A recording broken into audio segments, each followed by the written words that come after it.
रहीम अस्सलाम वालेकुम। क्या आप जानते हैं कि कौम आद कौन थी और कौम आद ने ऐसा कौन सा फेल सर अंजाम दिया जो उनका इंजाम इतना भयानक था।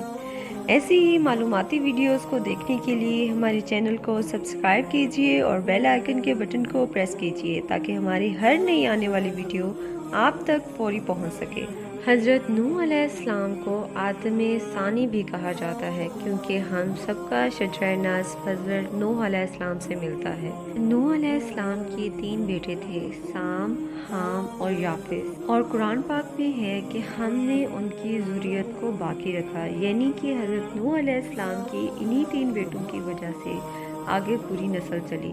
नूह के साथ हमने जिन लोगों को सवार किया था, यानी नूह अलैहिस्सलाम के साथ उनके अतात गुजार बेटे थे, वो राह हक पर चले और शुक्रगुजारी की तो तब बच गए। इन लोगों ने भी आहिस्ता आहिस्ता अल्लाह ताला की वहदानियत को छोड़कर बुरी आदतों को अपनाना शुरू कर दिया। कौम आद दरअसल एक बहुत ही ताकतवर कौम थी। इतनी ताकतवर थी कि इसका एक आदमी 10 आदमियों से लड़ सकता था। इसका कद 40 हाथ तक लंबा और उनकी उम्रें 1000 साल तक लंबी थीं।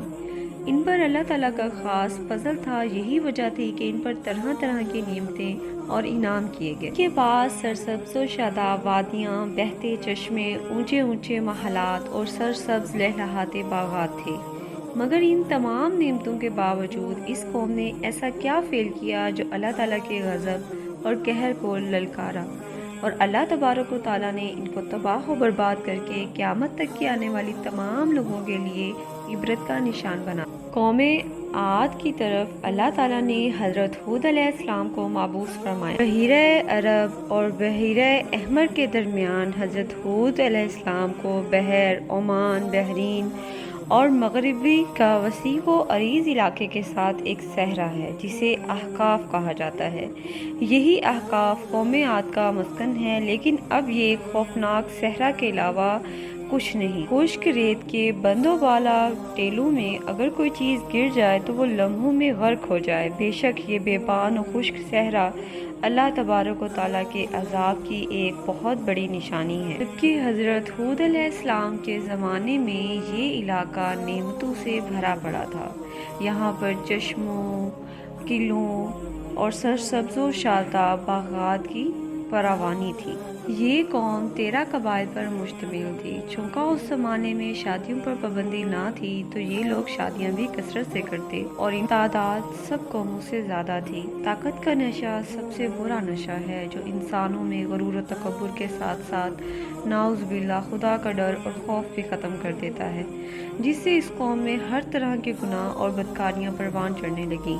जब इनकी सरकशी हद से तजावज़ करने लगी तो इनकी जानिब हज़रत हूद अलैहिस्सलाम को माबूस किया गया। कुरान पाक में है कि हमने कौम हूद की तरफ उनके भाई हज़रत हूद अलैहिस्सलाम को भेजा। कौम आद के 13 बड़े कबीलों में से 2 ही बड़े कबीले थे जिनका नाम कलमान और खंजान था। यही 2 बड़े कबीले कौम की सरदारी भी करते थे। जब हज़रत हूद अलैहिस्सलाम ने इन 2 कबीलों को भी पैगाम हक दिया तो कलमान कबीला भी दीगर कबीलों की तरह आप अलैहिस्सलाम का मुखालिफ हो गया और आप अलैहिस्सलाम को बुरा भला कहने लगा, जबकि कबीला खंजान के लोग हज़रत हूद अलैहिस्सलाम पर ईमान ले आए। इस तरह एक सरदार कबीले की हमायत आप अलैहिस्सलाम को मिल गई, जबकि दीगर 12 कबाइल आप अलैहिस्सलाम के जानी दुश्मन थे। मगर एक सरदारी कबीले की हमायत की वजह से कोई भी हज़रत हूद अलैहिस्सलाम को जिस्मानी नुकसान ना पहुंचा सका। ज़िनाकारी, बुत परस्ती, बदकारी में ये लोगों इस कदर मगन थे कि हज़रत हूद अलैहिस्सलाम ने तंग आकर अपने परवरदिगार से यूं दुआ फरमाई, ऐ परवरदिगार, इन सब ने मुझे झुटलाया है, तू मेरी मदद फरमा। अल्लाह तबारक व तआला ने अपने बंदे को जवाब दिया, ए नबी, ये बहुत जल्द अपने किए पर पछताने लगेंगे। अल्लाह ताला ने हज़रत हूद अलैहिस्सलाम की दुआ कबूल फरमाई और इन पर अज़ाब की इब्तदाई अलामात शुरू। सबसे पहले इन पर खुश्क साली मुसल्लत की गई। अल्लाह की रहमत यानी अब्रे रहमत बारिशें रोक दी गईं, जिसकी वजह से बहते चश्मे और आबशारें खुश्क हो गई तो इनके सरसब्ज़ व शादाब खेत और बागात भी सूख गए। मवेशी हलाक होने लगे।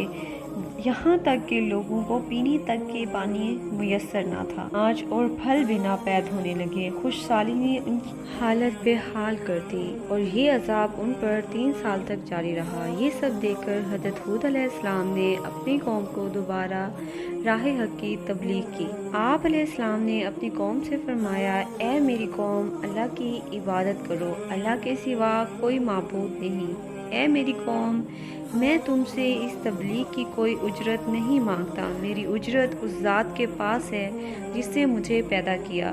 تم اپنی عقل سے کام کیوں نہیں لیتے؟ اے میری قوم، اپنے رب سے اپنے گناہوں کی معافی مانگ لو، پھر اسی کی طرف متوجہ رہو۔ آسمان سے برکت والی موسلادھار بارش اللہ برسائے گا جس سے تمہیں اور طاقتور بنا دے گا۔ مجرم بن کر میری دعوت کو جھٹلانے کی کوشش مت کرو۔ آپ کی بات میں کوئی دلیل نہیں، ہم اپنے خداؤں کو تیرے کہنے سے نہیں چھوڑ سکتے، نہ تجھ پر ایمان لانے والے ہیں۔ اصل میں تو ہمارے بتوں کے خلاف بولتا رہتا ہے، تو ان بتوں نے تجھے کر دیا ہے۔ نعوذ باللہ، یہ اس قوم کا جواب تھا آپ کی تبلیغ حق کے بعد۔ ہود علیہ السلام نے کہا، میں بھی اللہ کو گواہ بناتا ہوں اور تم بھی گواہ رہو، میں ان بتوں سے بری ہوں۔ تم ان بتوں کو اپنے ساتھ ملا کر تدبیر کرو۔ میں اپنے رب پر یقین رکھتا ہوں جو میرا رب ہے اور تمہارا بھی۔ اب بھی میری بات سے اگر اعتراض کرتے ہو تو میں نے تو اللہ کا پیغام تم تک پہنچا دیا۔ میرا رب تم کو ہلاک کر کے دوسری قوم پیدا کر دے گا، تم اس رب کا کچھ بھی نہیں بگاڑ سکتے۔ ان لوگوں پر حضرت ہود علیہ السلام کی تبلیغ کا ذرا بھی اثر نہ ہوا اور یہ لوگ اپنی جٹائی پر ڈٹے رہے۔ بھی ان لوگوں کو کوئی مشکل آتی تو یہ قوم بیت اللہ آتی اور دعا کرتی۔ اس بار بھی ان سب لوگوں نے مشورہ کیا اور یہی طے پایا کہ 90 لوگوں کا وفد بیت اللہ کی طرف روانہ کیا جائے۔ اس وقت مکہ کا سردار جراٹ تھا اور اس کی بیوی کلمان قبیلے سے تعلق رکھتی تھی۔ اس نے اپنے لوگوں کا بڑے بھرپور طریقے سے استقبال کیا اور ان کے لیے دعوت سجا دی۔ اول 30 دن تک یہ لوگ محفلوں میں مصروف رہے اور اپنے بیت اللہ شریف آنے کا مقصد ہی بھول گئے۔ یہ لوگ تو آرائشوں اور سہولتوں کو دیکھ کر اپنا یہاں آنے کا مقصد بالکل بھول چکے تھے۔ پھر سردار جرار نے اپنی بیوی سے کہا کہ رقاصاؤں سے کہیں کہ جب وہ رقص کریں تو ان کے ساتھ وہ ایسے شعر پڑھیں کہ ان کو اپنا مقصد یاد آ جائے۔ جب یہ لوگ اپنے مقصد کی طرف متوجہ ہوئے تو بیت اللہ جا کر اپنے خداؤں سے دعا کرنی شروع کر دی۔ انہوں نے اپنی دعا ختم نہیں کی تھی کہ دیکھتے ہی دیکھتے بادل پورے مکہ میں چھا گئے۔ یہ لوگ خوشی سے اچھلنے لگے اور واپس اپنے قبیلوں کی طرف جانے کی تیاری کرنے لگے۔ جیسے جیسے یہ لوگ اپنے علاقوں کی طرف جا رہے تھے ویسے ویسے بادل بھی ان کے ساتھ جا رہے تھے۔ قرآن پاک میں اس بارے میں سورۃ حاقہ میں بیان کیا گیا ہے کہ بادلوں کو دیکھا ان کی بستی کی طرف آتے ہوئے تو وہ فوراً کہنے لگے، یہ بادل ہے جو ہم پر برسے گا۔ تو حضرت ہود علیہ السلام نے کہا، یہ وہ عذاب ہے جس کا تم انتظار کر رہے تھے۔ ایسا طوفان آنے والا ہے جو رب کے حکم سے ہر چیز کو اکھاڑ پھینکے گا۔ سورۃ حاقہ میں ہے کہ سرکش ہوا ایسی چلی کہ 7 راتیں اور 8 دن تک چلی۔ اے مخاطب، اگر تو 8ویں دن اس قوم کو دیکھتا تو ایسا لگتا کہ بڑے بڑے پہلوان ہیں جو پچھاڑ دیے گئے ہیں۔ پوری قوم اپنے محلات اور قلعوں کے ساتھ زمین بوس ہو گئی، حتیٰ کہ احقاف کا پورا علاقہ ایک صحرا میں تبدیل ہو گیا۔ یوں اس قوم کا نام و نشان اس صفحہ ہستی سے مٹا دیا گیا۔ بے شک نافرمانوں کا انجام ایسا ہی ہوتا ہے۔ اللہ تبارک و تعالی ہم سب پہ اپنا فضل و کرم کرے اور ہمیں اپنے نبی صلی اللہ علیہ وآلہ وسلم اور اپنی نافرمانی سے بچائے، آمین۔